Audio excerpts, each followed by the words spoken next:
bienvenidos a En Dos Continentes. Hoy es uno de esos días. Hoy vamos a hacer uno de esos programas. Cuando se habla del Toro Televisión, como una televisión, no. Más aún, como una plataforma que transmite una información distinta a la de los medios tradicionales, una información que no van a ver en otro sitio, es por programas como el que están a punto de disfrutar hoy. Lo que están a punto de ver trata sobre una historia conocida por todos, pero con una subhistoria que no conoce casi nadie. Y eso que ha habido señales, de todo tipo. Pero ha pasado de puntillas, frente a nuestra cara, nos ha saludado y ha seguido con su camino. Esperando que volviera a llegar el momento en el que los focos la apuntaran, en el que llegase el instante, en el que los ojos del mundo se centraran en ella. Bien, hoy es el día. Así que, damas y caballeros, encuentren el sitio más cómodo posible, abróchense los cinturones y prepárense, porque se acerca un huracán. Eso literalmente es lo que está a punto de suceder en Florida. No solo Canarias se enfrenta a la inclemencia temporal. Primero ha sido Cuba y ahora el Estado del Sol el que se va a medir a la intensidad del huracán Ian, un fenómeno climatológico que, al igual que el tema principal del programa de hoy, prometía tener cierta intensidad solo para acabar convirtiéndose en algo mucho, mucho mayor. A las 11 de esta mañana, el huracán Ian está localizado apenas 170 millas al suroeste de Punta Gorda, en el condado de Charlotte. Se mueve al norte, noreste a 13 kilómetros por hora. Ahora es un huracán fuerte de categoría 3, con vientos de velocidad máxima de 120 millas por hora. La actuación actual de la tormenta está causando que el centro del huracán se mueva al suroeste con respecto a la costa oeste de Florida. Así que a la gente en el suroeste de Florida, esto probablemente va a tocar tierra como un huracán de categoría 4. Estamos a punto de meternos en el ojo del huracán de toda una revelación informativa, algo que en un nivel emocional puede provocar lo que el huracán Ian ha causado en Cuba: cortes de luz, falta de electricidad y toda una inundación que ha llenado sus calles y plazas. Si no están listos para seguir adelante, el momento para cambiar de canal es ahora. Si se atreven a seguir en este viaje, mejor que nos protejamos antes. ¿Y cómo podemos protegernos de un huracán? Bueno, la protección absoluta nunca está garantizada. El mejor de los recursos suele ser ponerse a cubierto y esperar que la tormenta amaine y las cosas se encalmen sin tener algo que lamentar, pero no es una certeza. Sin embargo, hay gente que tiene métodos muy novedosos. Por ejemplo, esto es lo que recomendaba el presidente de los Estados Unidos, Joe Biden, si vemos acercarse un huracán. Hazme ser claro, si estás en un estado en el que suele haber huracanes, como en Florida o en la costa del Golfo o Texas, la mejor forma de prepararse para la temporada de huracanes es vacunarse ahora. Todo es más complicado si no te vacunas cuando un huracán o un desastre natural llegue. ¿Qué? ¿Qué tiene que ver el vacunarse contra la COVID-19 con la llegada de un huracán? ¿Tiene algún tipo de privilegio? ¿Es el fenómeno natural consciente de ello? Entonces, ¿por qué deberían los ciudadanos buscar cobijo? Lo único que tienen que hacer es salir a la calle, mirar al huracán que se acerca o a la ola de 50 metros de altura que vemos aproximarse al fondo y decir: a mí no me toques, que estoy vacunado. Imagino que la naturaleza enviará un mensaje a estos fenómenos y les dirá algo como: anda, es verdad, por favor, querido huracán, deja a ese ciudadano tranquilo. En fin, después de estos consejos para poder pasar esta experiencia de la forma más segura, vamos al lío. Una de las noticias más comentadas hasta ahora han sido las fugas que han sufrido los gasoductos Nord Stream 1 y 2. Para aquellos que no lo sepan, se trata de dos tuberías que llevan el gas desde Rusia hasta Alemania, uno de los recursos energéticos más importantes para nuestros vecinos alemanes, y no solo eso, para toda Europa. La cuestión es que estas fugas se han producido en las dos tuberías que les comentábamos, dejando esto como consecuencia: el derrame de gas en el mar, una acción que no solo afecta a la capacidad energética de Europa, sino también, entre otras, a la lucha contra el cambio climático. Un auténtico desastre. ¿Pero qué es lo que ha ocurrido? ¿Cómo se han podido producir estas tres terribles fugas de forma simultánea? ¿Cómo se puede haber dado tal casualidad? Bueno, hay algo en lo que todos los actores de esta historia parecen estar de acuerdo. No es una casualidad. Estas fugas han sido realizadas a propósito. Alguien las ha provocado. Y ahora empieza a llegar el jugo de la cuestión. ¿Quién ha sido? Por supuesto, la respuesta obvia es Vladimir Putin. Los ucranianos están ganando territorio en la guerra. Miles de ciudadanos rusos están huyendo del país para evitar tener que ir a Ucrania a combatir. Tiene todo el sentido del mundo que un Putin acorralado acuda a los recursos energéticos para meter presión a Europa. Uno de los primeros en hablar de la posibilidad de este sabotaje por parte de los rusos fue el secretario de Estado de los Estados Unidos, Antony Blinken, un hombre que aseguró que ya hay una investigación en marcha. Sobre la cuestión de la seguridad de energía y el Nord Stream en particular, un par de cosas. Las fugas están siendo investigadas. Los informes iniciales indican que este es el resultado de un ataque o algún tipo de sabotaje. Pero son los informes iniciales. No hemos confirmado nada aún. Pero si se confirma, no es algo que le interese a nadie. Mi entendimiento es que las fugas no tienen un impacto significativo en las reservas de energía europeas. Y lo que es crítico es que estamos trabajando sin descanso, tanto a corto como a largo plazo, para lograr la seguridad energética para Europa y, en ese sentido, para todo el mundo. ¡Qué loable! Esto es Estados Unidos, damas y caballeros. El superhéroe que acude a salvarnos en la oscuridad de la noche frente a todo aquel dispuesto a hacer una injusticia. Esta vez, señor Putin, te han pillado y te toca pagar. Porque estamos seguros de que ha sido él, ¿no?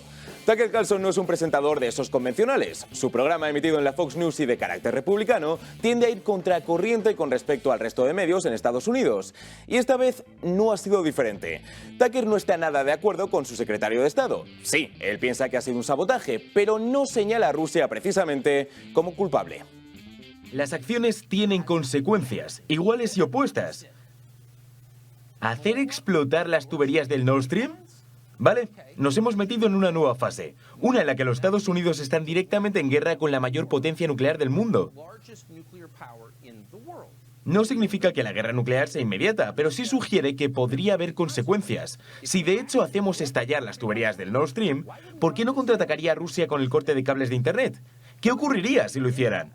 ¿Qué ocurriría si los bancos de Londres no se pudieran comunicar con los bancos de Nueva York? Imagínense solo eso. Sin contar los efectos en nuestro suministro de energía. Pero pongamos que los bancos no se pueden comunicar durante un día. ¿Cuáles serían los efectos económicos de esto? Tu casa se caería a trozos. Podríamos tener un colapso de verdad. Podríamos entrar rápidamente en condiciones de una tercera guerra mundial. Esos son los riesgos.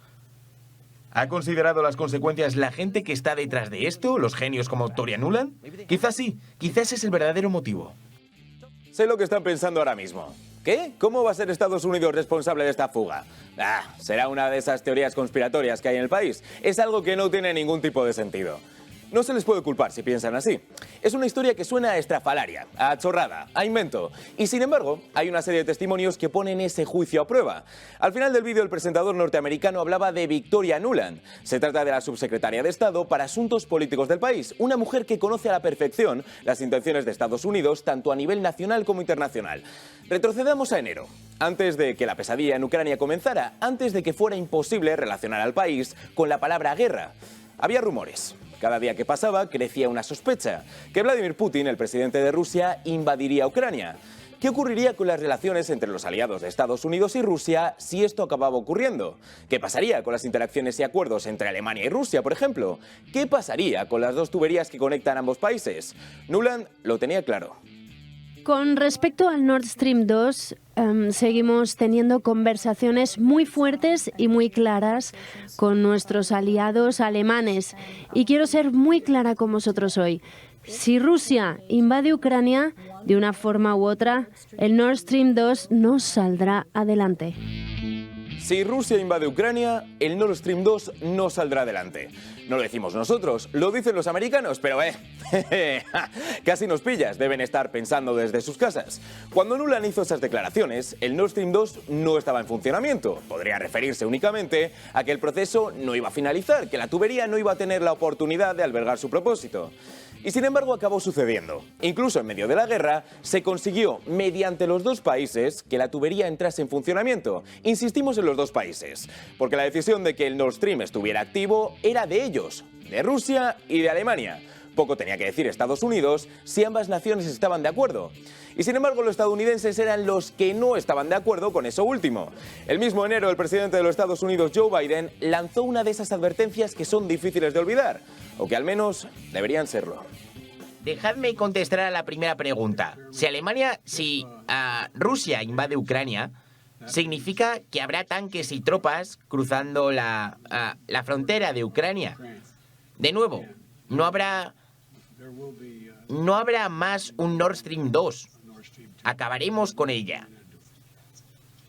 Pero ¿cómo va a hacerlo exactamente? El proyecto, el control del proyecto está bajo el control de Alemania.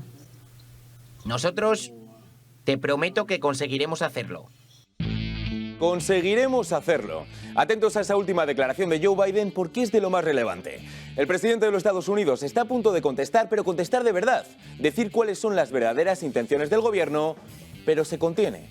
Realiza una pausa, coge algo de aire y simplemente asegura que encontrarán la forma. 8 meses más tarde podrían haberlo conseguido. ¿Pero para qué? ¿De verdad son capaces de dejar a sus aliados europeos sin gas, sin energía por sus enfrentamientos con Rusia? Bueno, esa pregunta es difícil de contestar, pero tiremos porque es un no. Que este movimiento está más que estudiado y que al acabar con esa tubería tiene un propósito. Y efectivamente podría tenerlo. Una de las primeras figuras en hablar también del sabotaje fue la presidenta de la Comisión Europea, Ursula von der Leyen, que escribió esto en su cuenta de Twitter. He hablado con la primera ministra de Dinamarca, Frederiksen, sobre la acción del sabotaje en el Nord Stream. Se investigarán los incidentes, se aclararán los sucesos y el porqué de ellos. Cualquier disrupción deliberada de una infraestructura activa de energía europea es inaceptable y provocará la respuesta más fuerte posible. ¿Y qué? Es un mensaje de lo más normal. ¿Con quién decía Ursula von der Leyen que había hablado? ¿Con la primera ministra de Dinamarca?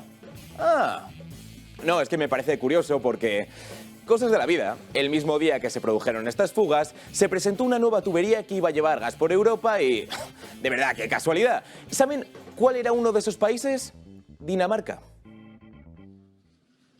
En un movimiento con el que Europa espera poder aliviar su crisis energética, los líderes han inaugurado una nueva tubería que lleva gas desde Noruega a Polonia.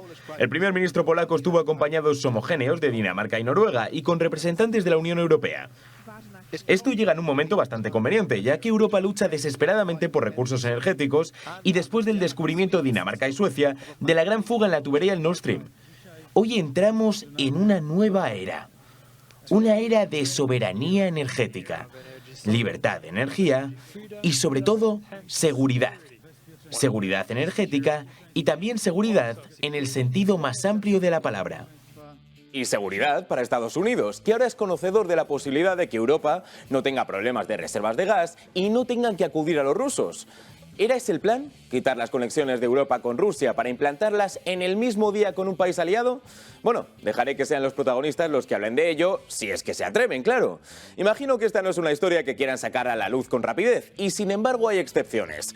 Radek Sikorski, diputado del Parlamento Europeo, no ha tenido ningún problema en acudir a su cuenta de Twitter y escribir un sencillo mensaje. Gracias, Estados Unidos, adjuntando una de las fotografías de estas fugas. Pues eso. Gracias, ¿no? Vale, damas y caballeros, pueden desabrocharse el cinturón, respirar y relajarse. Dejamos el huracán atrás, por hoy. ¿Cómo se sienten? Porque muchas veces lo peor es eso, no tanto el huracán en sí, sino las consecuencias del mismo. En cuanto a nosotros se refiere, volvemos mañana con un nuevo programa de En Dos Continentes, en el que hablaremos sobre Estados Unidos y todo lo que ocurre a su alrededor. Solo aquí, en El Toro Televisión. Hasta mañana.